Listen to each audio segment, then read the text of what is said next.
तो टॉर्क की वैल्यू 0 होती है जब थीटा की वैल्यू 0 होती है, और थीटा की वैल्यू जब 90 के बराबर होती है तो उसकी वैल्यू मैक्सिमम होती है। हमने यहाँ वैल्यू पुट की sin 90 की, और sin 90 वैल्यू पुट करके ये वैल्यू हमें निकल करके आती है। Note it down. Now force acting anti clockwise along, हाँ, torque acting anti clockwise. Third condition मिलेंगे टॉर्क एक्टिंग एंटी क्लॉकवाइज। तो टॉर्क एक्ट कर रही है बॉडी के ऊपर, वो एंटी क्लॉकवाइज एक्ट करी तो क्या होगा, हम यहां देखते हैं। ये हमारे पास वेक्टर था, और ये यहां से ये हमारा पॉइंट ओ है, यहां से हमारी कोई फोर्स एक्ट कर रही है, ये हमारा रेडियस वेक्टर है। हमारी जो बॉडी मूव हुई है वो इस तरीके से एंटी क्लॉकवाइज मूव होगी। तो हम इसकी वैल्यू किस तरीके से निकाल सकते हैं, इसके लिए हम दोनों को एक्सटेंड करेंगे। We are going to be extend them like that, और ये एक 90 थीटा बराबर 90 डिग्री, इस तरीके से हम इसे पीछे की तरफ एक्शन करेंगे। ये परपेंडिकुलर लाइन ऑफ एक्सिस है, it is the line of action of force. ये हमारा परपेंडिकुलर डिस्टेंस है, ये हमारा डिस्टेंस है जो कि एक्सिस परपेंडिकुलर है, ये हमारी लाइन ऑफ एक्शन है अकॉर्डिंग टू फोर्स, और ये एंटी क्लॉकवाइज मूव कर रहा है। अब ये सारा आइडिया लेकर के हम इसकी फोर्स टॉर्क की वैल्यू निकालेंगे। First note down. ये हमारा डिस्टेंस है, और हमारा परपेंडिकुलर डिस्टेंस जो है, हम जो बात कर रहे थे परपेंडिकुलर डिस्टेंस और लाइन ऑफ एक्शन जो है ये वाला है, तो इसे हम बोलेंगे P1। इस कंडीशन में आपको बता दें, हम इस डिस्टेंस से नहीं मेजर कर सकते क्योंकि ये दोनों परपेंडिकुलर नहीं हैं। Both of them are not going to perpendicular to each other.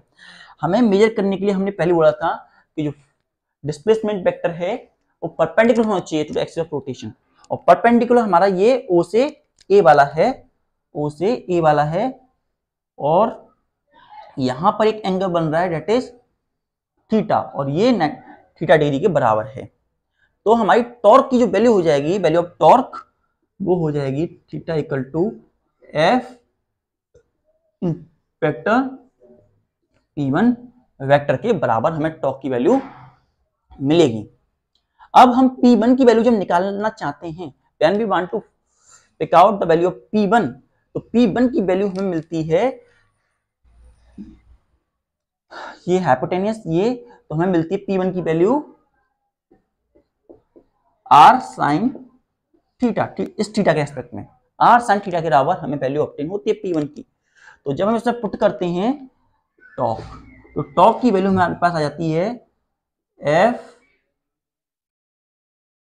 Into P1 की वैल्यू हमारी R sin थीटा, और n यूनिट डायरेक्शन के लिए, और हमारे पास क्या बन गया, torque equals to F R sine theta n unit vector.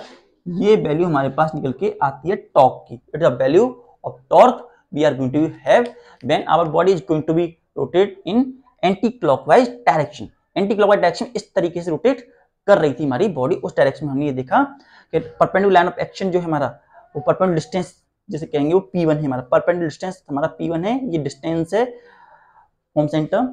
तो P1 की वैल्यू हमें निकलती है P1 R sin थीटा के बराबर, और जब वैल्यू पुट करती हैं तो टॉर्क की value F R sin theta के बराबर हमें ऑब्टेन होती है। Note it down. एक बात और, वाई साइन कन्वेक्शन के अकॉर्डिंग अगर कोई टॉर्क एंटी क्लॉकवाइज रोटेट कर रही है तो पॉजिटिव ली जाएगी, और क्लॉकवाइज रोटेट कर रही है, अगर वो क्लॉकवाइज रोटेट कर रही है तो नेगेटिव में ली जाएगी। इसे लिख देते हैं,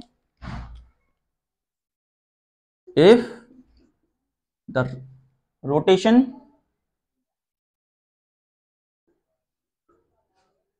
is anti-clockwise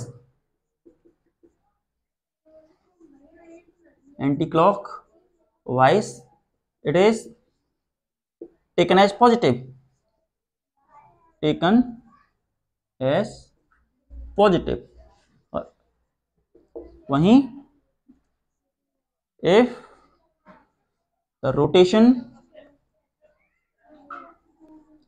is clockwise, the rotation is clockwise, it is taken as negative, it is taken as negative।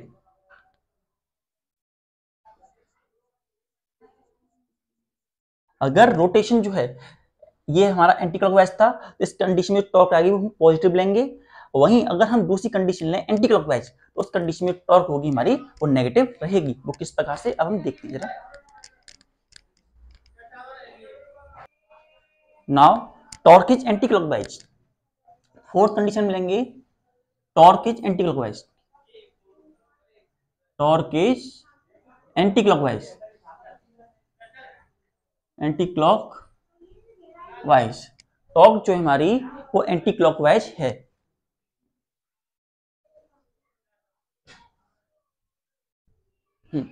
Torque is going to be anti clockwise. तो इस कंडीशन में हमारे पास पॉइंट ओ था यहां और यहां से होते हुए इस तरीके से इस पॉइंट से कुछ ऐसे ये डिस्टेंस था हमारा आर, ये ओ से ए डिस्टेंस आर था और यहां से कुछ इस तरीके से हमारी फोर्स एफ जो थी एक्ट कर रही थी। Force F is going to be act और इसके अंदर जो रोटेशन हो रहा था वो हमारा क्लॉकवाइज डायरेक्शन में ऐसे रोटेशन कर रही थी। हम यहां देख सकते हैं ये एंटी क्लॉकवाइज है, वहां पे क्लॉकवाइज रोटेशन इसके अंदर देखने को मिल रहा था। नाउ इसका perpendicular distance along line of action हम ड्रॉ करें। तो perpendicular distance along line of action के लिए हम करेंगे क्या, इसे थोड़ा आगे ले जाएं इस तरीके से,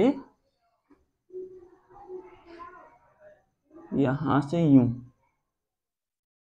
ये हमारे लिए थीटा इक्वल्स टू 90 डिग्री होगा, थीटा की वैल्यू 90 डिग्री बराबर हो जाएगी। और ये परपेंडिकुलर डिस्टेंस हम इसको P बोलते हैं, हम इसे बोल देंगे O और इसे Q बोल देते हैं। अब यहां पर ये परपेंडिकुलर डिस्टेंस है, हम इसे बोलेंगे P2 वेक्टर, ये वेक्टर, और यहां पर ये एंगल थीटा है, it is the angle theta for us. Now it is perpendicular distance along line of action P2। तो हमारा टॉर्क की वैल्यू कितनी आई, the value of torque we are going to be have, value of torque we are going to be have, कितना torque की value आएगी हमारे पास, टॉर्क की वैल्यू हमारे पास होगी force vector into perpendicular distance P2 vector, perpendicular distance P2 vector के बराबर है। अब y देखिए यहां से ये ट्रायंगल बन रहा है, राइट एंगल ट्रायंगल, और इसमें वैल्यू पुट करके या सॉल्व करके जो हमें वैल्यू मिलती है इसकी वो P2 की हमें वैल्यू मिलती है r sin थीटा के अलावा, r sin थीटा के अलावा हमें इसकी वैल्यू ऑब्टेन होती है। और r sin थीटा को हम यहां पर पुट करते हैं, तो torque equals to F R sine theta और n यूनिट वेक्टर, जब हम इसे वैसे लिखेंगे तो यूनिट वेक्टर भी लगा देते हैं। तो टॉर्क की वैल्यू हमारे पास आ जाती है जी, it's a value of torque, ये भी इसके अंदर आएगा, it's a value of torque we are going to be है, ये हमारे पास टॉर्क की वैल्यू निकल करके आती है in anti clockwise direction, sorry clockwise direction में। हम एंटी क्लॉकवाइज तो लिख दिया, नहीं ये क्लॉकवाइज है, इट्स अ क्लॉकवाइज मोशन। और क्लॉकवाइज में हमारी टॉर्क जो होती है नेगेटिव रिगार्ड की जाती है, torque is going to be negative, और मोशन जो होता है वो नेगेटिव रहता है, एंटी क्लॉकवाइज में पॉजिटिव रहता है। जो डायरेक्शन होता है, डायरेक्शन फाइंड करने के लिए डायरेक्शन ऑफ टॉर्क, टॉर्क किधर लगेगी अपवर्ड या डाउनवर्ड, इसके लिए भी हम वही रूल्स यूज करते हैं जिनका नाम है राइट हैंड स्क्रू और राइट हैंड थंब रूल। ये दोनों रूल हमारे काम आते हैं टॉर्क की डायरेक्शन कि टॉर्क किधर एक्ट कर रही है ऐसे पता करने के लिए भी हम इन्हीं रूल्स का यूज करते हैं। तो किस तरीके से, अब हम ये देखेंगे। तो इसके लिए हम एक प्लेन लेते हैं, we are going to have plane direction of torque, direction of torque, torque की डायरेक्शन यहां से यूं, और ये हमारे लिए it's a origin O, its X, its Y and its Z, X, Y and Z। ये हमारे पास 3 पॉइंट निकल करके आते हैं, X, Y and Z, दिया था 3 पॉइंट, और इनकी मदद से हम किस प्रकार की डायरेक्शन पता करेंगे दो। तो यहां से हम एक वेक्टर लेते हैं, let us take that vector, ये हमारा, और ये वेक्टर हमारा होगा आर वेक्टर। ये वेक्टर हमारा आर वेक्टर के बराबर है। ये एक फोर्स एक्सपीरियंस करेगा कुछ इस तरीके से, जो कि हम देख पा रहे हैं एंटी क्लॉकवाइज दिख रही है, और ये फोर्स, इस फोर्स के अकॉर्डिंग अगर हम कहीं पे एंगल देखना चाहें इस तरीके से, अगर इसी फोर्स को थोड़ा सा इधर रोटेशन या थोड़ा सा मैनेज करें तो हमें फोर्स इधर देखने को मिलेगा, और इन दोनों के बीच में फोर्स और इनके बीच में एंगल में दिखेगा, वो हमें दिखेगा ये, इस एंगल को हम बोलेंगे एंगल फाई, ये एंगल को हम एंगल फाई बोलेंगे। ये आर वेक्टर, ये एफ वेक्टर दोनों एक्ट कर रहे हैं अलोंग लाइन ऑफ एक्शन। अब हम यहां पर स्क्रू रूल लगाते हैं, यहां पर हम अपना एक स्क्रू रख देते हैं, हम सपोज करते हैं यहां पर हमारा एक स्क्रू है, we are going to have here an screw, कुछ इस तरीके से, ये हमारे पास we are going to have that screw, ये हमारे पास एक स्क्रू है, एंड दैट स्क्रू हमने रोटेट कराया है क्योंकि हमारी फोर्स रोटेट हो रही है एंटी क्लॉकवाइज डायरेक्शन, तो हमने को भी एंटी क्लॉकवाइज डायरेक्शन में ही रोटेट कराना है। तो हमने इसे रोटेट कराया in anti clockwise direction, anti clockwise direction from R to F, R vector to F vector, हमने इसे एंटी क्लॉकवाइज रोटेट कराया। जो हमारी आर वेक्टर ये थी इसे हमने अरेंज किया थोड़ा सा इस तरीके से एक्सल रोटेशन ओरिजिन लेने के लिए, और इन दोनों बीच में जो एंटी फोर्स लग रहा है क्लॉकवाइज, सॉरी एंटी क्लॉकवाइज, ये रोटेशन दिख रहा है इसके अंदर, तो एंटी क्लॉकवाइज रोटेशन यहाँ से यूं जाएगा, और एंटी क्लॉकवाइज रोटेशन जब इसमें हो रहा है तो हमारा आर वेक्टर, सबसे पहले आर वेक्टर आया यहाँ पर, आर वेक्टर, उसके बाद में F vector, cross product of F vector, और जो हमें देगा टॉर्क, टॉर्क देगा हमें, और जो टॉर्क है वो हमें पता चलता है यहां से देख करके कि motion of torque is going to be upward, जो मोशन है टॉर्क का वो ऊपर की तरफ होगा, that is upward, motion of torque is going to be upward, जो टॉर्क का मोशन है वो ऊपर की तरफ होगा, जो हमारी बॉडी है उसके अंदर टॉर्क अपवर्ड एक्ट करेगा कुछ इस तरीके से, torque is going to be act like that. उसी तरीके से अगर हम इसे एंटी क्लॉकवाइज रोटेट कराते तो हमारी फोर्स सारे के सारे साइन चेंज हो जाते, जैसे कि अगर हमारी ये होता और इसे हमने क्लॉकवाइज की जगह एंटी क्लॉकवाइज रोटेट कराया होता इस तरीके से लेकर के, और हमारी फोर्स यहाँ की जगह यूं एक्ट कर रही होती और यहाँ से यूं लिया होता, तो क्लॉकवाइज की जगह एंटी क्लॉकवाइज होता, और हमारा जो टॉर्क था वो डाउनवर्ड हो जाता, टॉर्क बिकम डाउनवर्ड, टॉर्क हमारा डाउनवर्ड हो जाता। तो इसी, और हमारी फोर्स जो होती क्लॉकवाइज डायरेक्शन में ये हमारी फोर्स होती, और यहां से ये और यहां पर जो एंगल बनता, फिर एंगल क्लॉकवाइज बनता। अभी एंगल ऐसे बना, उस टाइम पे एंगल क्लॉकवाइज बनता और क्लॉकवाइज बनने पर डाउनवर्ड जाता। और जैसा कि मैंने बोला, जब एंटी क्लॉकवाइज में मूवमेंट टॉर्क पॉजिटिव आता है, और जब हम क्लॉकवाइज लेते हैं तो टॉर्क की वैल्यू नेगेटिव निकल करके आती है। तो इस प्रकार से हम टॉर्क की डायरेक्शन भी निकाल सकते हैं। उसी प्रकार से जैसे स्क्रू रूल की मदद से भी निकाला, और हम राइट हैंड थंब रूल की मदद से भी इसे पिक आउट कर सकते हैं। अगर हमारा कर्लिंग इधर हो रहा है तो टॉर्क इधर जाएगा।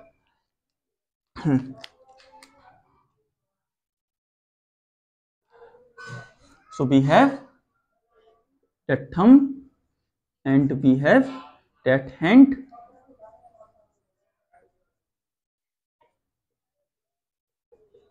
and it is going to be move upward, और ये जो है ऊपर की तरफ मोशन करेगा। थंब जो है ऊपर की तरफ इंडिकेशन दिखा रहा है और ऊपर की तरफ मोशन हमें देखने को मिलेगा upward.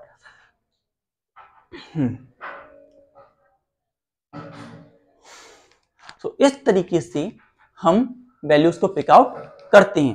In that manner we are going to find direction by using right hand thumb rule and screw rule की मदद से डायरेक्शन पता की जाती है। Note it down.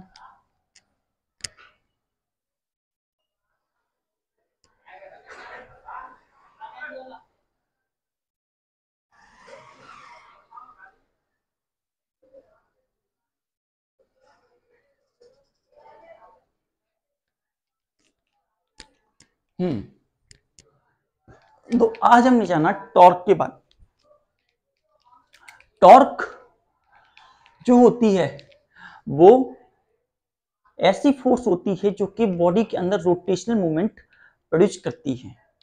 It is analogue of force in rotational motion. Turning effect of force about the fixed axis, turning effect of force about the fixed axis और fixed axis of rotation और fixed point. हमने axis of rotation लिखा है, और fix point भी हो सकता है, फिक्स पॉइंट भी हो सकता है। There is fixed point is also going to present. Fixed axis of rotation और फिक्स्ड पॉइंट दोनों में से कुछ भी हो सकता है। ये जो होता है एक बराबर होता है product of force and perpendicular distance from the line of action of force. ये line of action of force और परपेंडिकुलर डिस्टेंस, जिस एक्शन लाइन पर फोर्स एक्ट कर रही है और उससे परपेंडिकुलर जो हमारा बन रहा है उसके अकॉर्डिंग जो बनता है, उस वैल्यू को हम टॉर्क नोट करते हैं। ये एक वेक्टर क्वांटिटी है। Torque is going to be vector quantity.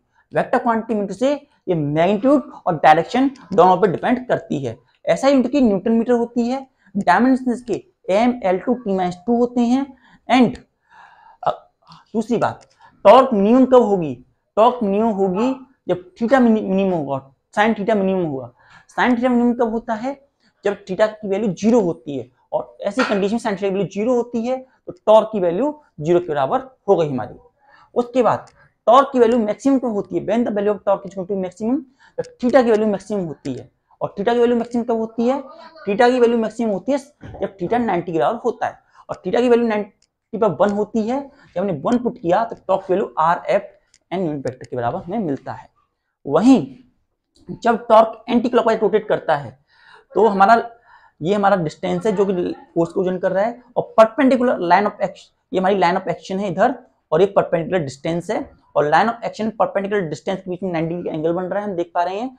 और जब हमने वैल्यू निकाली P1 की तो हमें R sin थीटा के बराबर मिलती है, और हमने टॉर्क इक्वल टू FP1 और P1 की वैल्यू R sin थीटा का, तो वैल्यू हमें ये मिली। और हमने ये भी बताया था कि अगर रोटेशन जो है बॉडी का एंटी क्लॉकवाइज है तो टॉर्क पॉजिटिव होगा, और वहीं अगर रोटेशन क्लॉकवाइज है तो हमारा टॉर्क नेगेटिव में आएगा और रोटेशन नेगेटिव रहेगा। Rotation in the sense torque.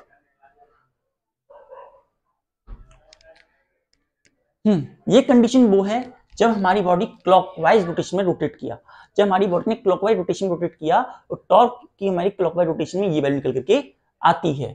Now torque equal to F into P2। P2 हमारा ये परपेंडिकुलर डिस्टेंस है along line of action of force.